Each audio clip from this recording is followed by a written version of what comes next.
So a rather small but insignificant button inside of Mesh Tools is what we call the hops reset. And basically all it does is it resets the properties. Over time, when you're using hardops, you might notice the icon change colors up at the top of the screen, letting you know that your shape's S status has changed.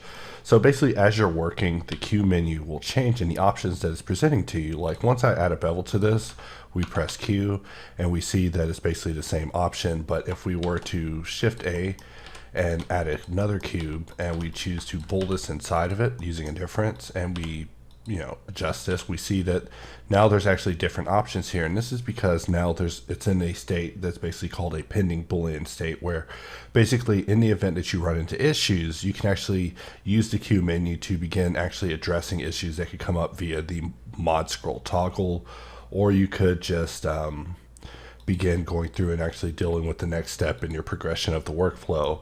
But sometimes things actually work against you. Like for example, when you use something as a boolean, it becomes what's called a bool shape. And this means that the icon will turn blue at the top of the screen. In the event that this happens, your Q menu options will be a little bit different.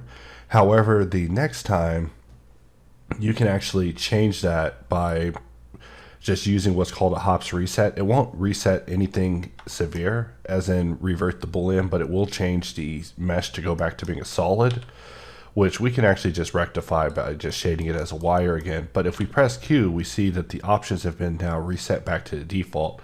So this can come in handy for times when you just want to realign your workflow with the bool shape back to being the defaults for things that you want to do. However, over time, we have focused on making hops more and more open, where there's less of a need for people to actually reset their workflow.